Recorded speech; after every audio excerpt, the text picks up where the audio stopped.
All right, man. Should Detroit Pistons throw Jaden Ivey into the fire automatically? Now, this is also always a popular topic, man. And y'all know I wasn't gonna leave y'all without a fourth video today, man. I've been trying to get to this video all day, but have some other things to get to. But obviously they threw Killian into the fire, and that was one of the more uncommon things. Um, that was one of the more uncommon things that had actually happened in Detroit because obviously, I mean, you had a lot of rookies that wasted on the bench, and their careers wasted on Detroit bench.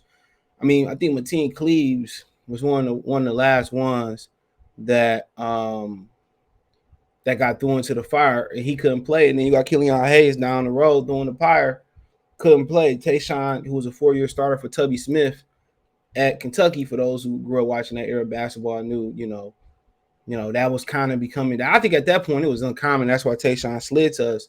He sat on the bench until it was a desperation move, and they threw him out there, right? And they threw him out there, and he actually saved the series, and he stopped T-Mac from winning his first playoff series after he was saying that. What did he say? He said, "Well, we finally get made out the first round," and they pulled Tayshaun Prince out the deep freezer, and he became a real good asset. Without getting Tayshaun Prince out there, I don't think they won the championship. So you just let you know how things really had to line for the Pistons in that era. Then you got to remember too, us who grew up in that era. I grew up watching the UPN Pistons. You know what I'm saying? The teal jerseys, burgundy, Stackhouse breaking team records every other night. I grew up in that era. All right, I grew up in that era of Piston basketball, and I watched every game. I mean, Grant Hill, Joe Dumars, Lindsey Hunter, Theo Ratliff. You just keep going on and on. And that was just how popular basketball was in the 90s. I mean, you got to understand, I think they used to do double and triple hitters. I mean, on Saturdays and Sundays. They didn't care ish about, from my recollection, I could be wrong, they didn't care ish about the NFL. The NFL was at the NBA's mercy. People forget that. It was at their mercy. And, Michael Jordan and everything that Magic and Bird had built in the 80s, it became a big thing. So I've been a long time Piston fan. I'm not as committed as I was growing up to the UPN Pistons and the going to work Pistons as I am to these Pistons, because it just like, for one, obviously, I have a job now and all that stuff, whatever, blah blah blah. But it's just not as entertaining, right? And now the entertainment is coming back. I mean, last time I really paid attention was Brandon Jennings was running the show. It's just not as entertaining as that was. And they wasn't the most, dominant team around either. They had that 50-plus win season that was an anomaly. But it's just the NBA overall isn't as entertaining as it was in the 90s. And right now the 90s are looking like the peak of basketball. And obviously, that can change. But like I said before, I mean, on the weekends, man, I mean, you look at my other channel, we talk about this sometimes. Check my NBA Talk playlist and NBA 101 playlist over there. Goodfella TV right here on YouTube is Goodfella TV. So, we got to remember on Saturdays, you used to have double hit basketball. And, you got to understand they had basketball TV shows that led up to NBA. That's how popular basketball was. You would have a hang time. You had a couple other NBA inside the stuff came on regular TV, and like I said, it was a great time to watch basketball. So but historically, with the Pistons, they have, especially since the turn of the century, you used to have to earn your playing time. Rodney Wright, he never really got out there to do nothing. I mean, you can go on and on talking about the pick. Stanley Johnson, he did kind of get through out there at one point, but a lot of times they had the mindset of you have to earn your playing time. I think Aflalo for a minute, Chris Middleton, Spencer Dinwiddie, and a lot at those points, it wasn't like Darko Milicic, where Darko had to prove that he had to get past Elton Campbell at least. I mean, you had to get past Corliss Williamson, Mehmet Okur, you know what I'm saying? And then you had to fight with Rashid and Ben for playing time. That time was gone. Spencer Dinwiddie came with a knee issue, but he never got an opportunity. They found some diamonds in the rough to play. I think Roddy Stuckey might have took a while for him to earn his playing time, whatever. And then when he got in there, so they threw Killian Hayes out, out there. That was a shocker to everybody. And when they threw him out there, you saw why he was out there. Defensively, he was just so ahead of everybody else, But offensively, in this offensive era, people just looking like he's trash offensively to get up. But he has too much physical potential, too much defensive potential, and he's a good defender right now to give up on him. So you really want to at least develop the ball handling to go with the passing, and you want to at least develop a jump shot or being able to attack. But I say, I say this about Jaden Ivey. I mean, at this point, Nick on Twitter made a joke. He basically said, he said, he said, I'm sorry. He said that y'all gonna it's all fun and games that the Pistons gonna drafted Jaden Ivey until he start Alec Burke at the two. And most people, most people will be like, bruh, that really, really could happen. That really, really could happen, bro. That really could happen, bro. Like, so, at the end of the day, I'm just at the point where, you know, he threw Killian out there, but one of the reasons Killian can go out there is because he can defend. So I say the same thing about Jalen Durham. If they both can stay out of foul trouble, all right. If they both can stay out of foul trouble, and and not be big liabilities offensively, they will stay. They will. My bad. They will get shots out there. And I just think at this point you have to throw them in there. The team is young. You know what I'm saying? People gonna pay to see him play. And that's kind of what got Charlotte head coach fired, the one before the one that just got fired. He didn't want to, I think that might have been him, I can't remember, but he didn't want to play LaMelo ball. He wanted to play him on the bench because LaMelo wasn't committed defensively. And obviously, Charlotte still got that problem. That's the problem in Charlotte. They can be Eastern Conference champion contenders, but they don't defend. They don't defend the basketball. And that's a big problem. So that's why Killian was out there. But at this point, they have to they at this point it just seems like they have to start him. Too much hype, too much money being invested by season tickets, too many people being invested into it. Nobody would have batted an eye if Killian didn't start. Everybody didn't expect Killian to start, honestly, because we have seen so many other rookies follow all the way that came up to follow him that didn't get a chance to even play and show something. Then they go somewhere else and they flourish. And this team has been at rock bottom, and that should have been happening a long time ago. So yeah, I definitely think he should be thrown in there. And the quicker they throw him in there, the quicker they jail. A lot of people got expectations of playing 35, 40 wins. I think they're gonna have to. They're gonna have to kind of be patient. Be patient. I'm not saying be like last year patient, where a lot of the season they wasn't on pace to win 20 games. But a lot of them, they at least dropped 20 games last year based on the third quarter. So part of bringing Burks, Noel to that bench getting stronger, having a lot more depth on that bench. Isaiah Livers having a full off season to be healthy. Having that depth on the bench, also having multiple ball handlers and players in the starting lineup they use staggered with the bench. Most that they shouldn't have those problems. They should at least, win 10 of those 20 games, where it might even be more, a little bit less, that they lost in the third quarter. So what they won 23 games or 20-some games, they should at least get 33 games just based off better depth. But then again, you got to understand you're putting different pieces in the locker room.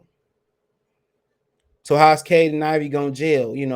Is it going to be hot potato, or shoot? No, shoot, let me give me a shot. And I think they've pretty much, they don't probably know this. I think they pretty much figured out the formula. In my opinion, I figured they figured out the formula on Sadiq Bey. And that's moving them off strings, moving them like Rip Hamilton, hitting them on the back cut, getting them slashing, coming off screens, catching and shooting. That should be his role next year. And when he ain't moving off screens, he should do a little bit more slashing. He should have a little bit more a lot more isolation. When he ain't moving out the basketball, they should isolate him, or he should be cutting to the rim, constantly getting easy layups. He's so much more than a shooter, and that's why he kind of struggled as a shooter last year, because he's more than a shooter. So they kind of got the blueprint with him.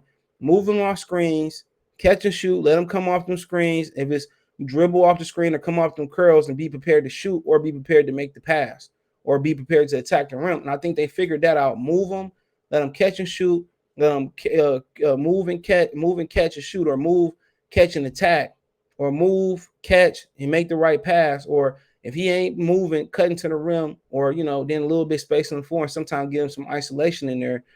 So that's how they have to utilize him. You know what I'm saying? And then they're gonna have to figure out how does the dynamic of Cade and Ivey work. That's the question.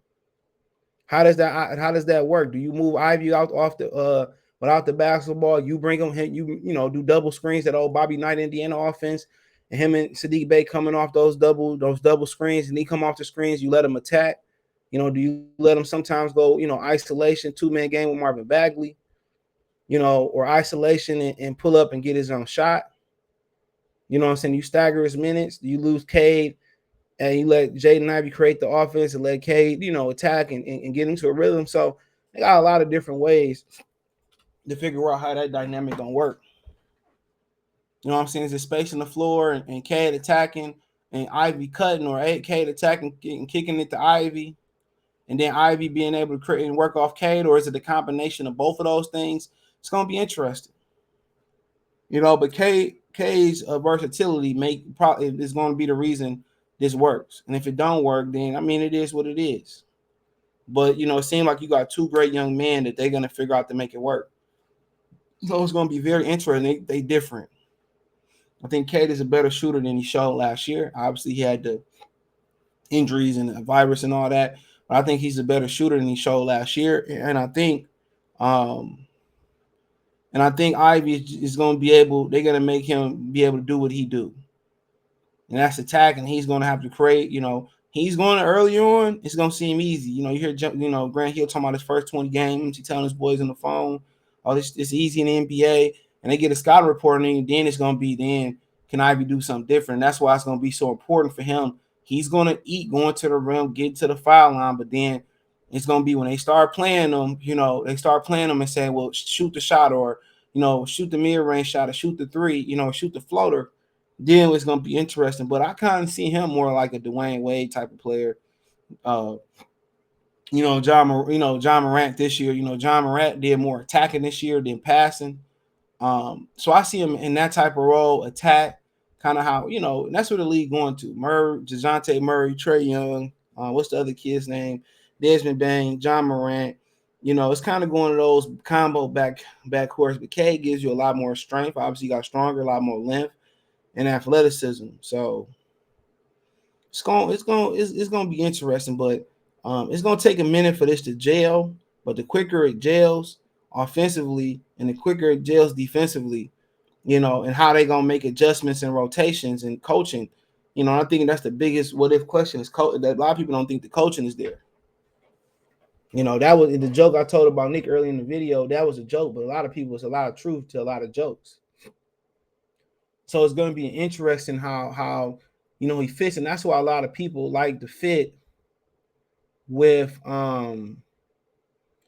that's why a lot of people like to fit with Benedict Mathurin, because they like Benedict Mathurin coming off the screen, space on the floor, slashing downhill and attacking. They like the way he can just Cade can just come off and pick a roll or attack a kick, and Benedict Mathurin can just space the floor and attack. And a lot of people like that role, but defensively it was a lot lacking there. And Jaden Ivey gives you, put the ball on the ground. He might not be the shooter Benedict Mathurin is, but they both can attack the rim. Jaden Ivey can put the ball on the ground a little bit more. So he's a big shot taker, big shot maker. So, you kind of you couldn't really argue with Benedict Mathurin. And I'm pretty sure he's going to have a great career, especially when he figures out defensively, when he figures the issues out, defensively. But yeah, like I said before, it's gonna be interesting. Is it a chance that him and Cade don't click right away or click period? Yeah, it's a chance.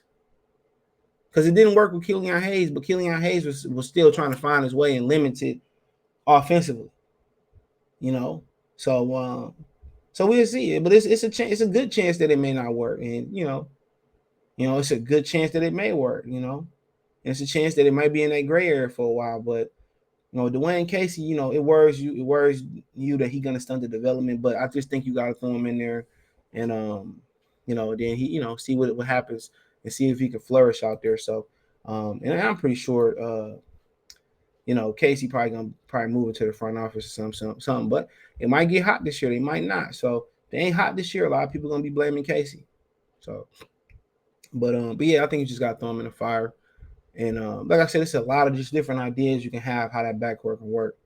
But one of the ideas that's probably not ideal right now is with a Benedict Mathurin style, style where K work the top, he holds the ball, and then he creates, and Ivey and Bay and everybody else stretch the floor.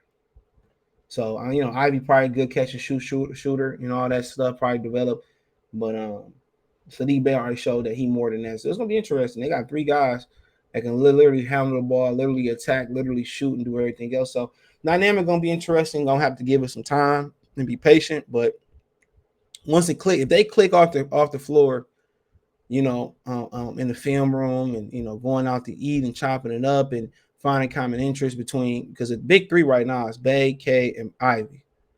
If they're able to click and feel each other, bro, then everything else, then you bring Durham in there, and Durham gonna, do his thing, and then everything else is clear. But them three is the three. This team is gonna be built around them, and it's gonna be built around the camaraderie and the feel, and how they see the game through the same lens, and that's how it's gonna be built. Playing roles, and they all three can be all stars. Them Pistons have 4 or 5 guys that was all star team, so a lot of young guys want to get their shot. They want to get shots. They want to get their stats, and they get their stats because they're the engine.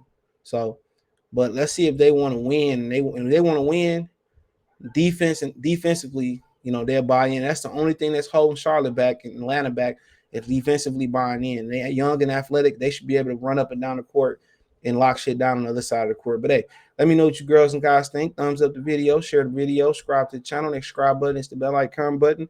Hit our notifications. Increase your chance to get notifications. We go live and drop a video. Financially want to support the channel, Cash App, $CJ Good 313. Venmo CJ Good 313, rolling to the bottom of the screen. Also in the link tree in the comment, and then also in the description. PayPal link is in the description. The link tree. I appreciate everybody support the channel. Check the link tree. Find me on Twitch, Twitter, Instagram, Spotify, Anchor, Cash App, Venmo, PayPal. Twitter and Facebook and Instagram. Excuse me.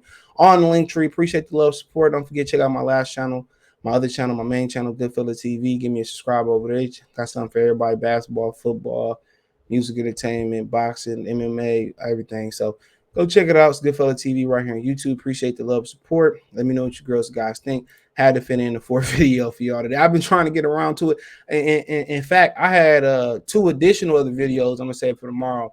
I had in mind, but the Dan Campbell thing came up. People asked me about the Kyrie thing came up. So I say those 2 tomorrow. We kind of, after Summer League, we're gonna be kind of hitting the dog day. So it'll be a lot of Lion training camp pre-talk, and then then we hit the ball running with the Lions, and then the Pistons eventually come back up. They do preseason. So it's going to be a big year for the channel. It's going to be a big year for all Detroit channels. So, even if I don't see eye to eye a lot of them, I like to see everybody eating. I just don't want to eat. I want to see all them brothers do good. The Lions channels, the Pistons channels, the Hybrid Detroit channel. So appreciate them, and appreciate you guys. So support everybody around Detroit. Being everybody got an opinion. I respect everybody's opinion.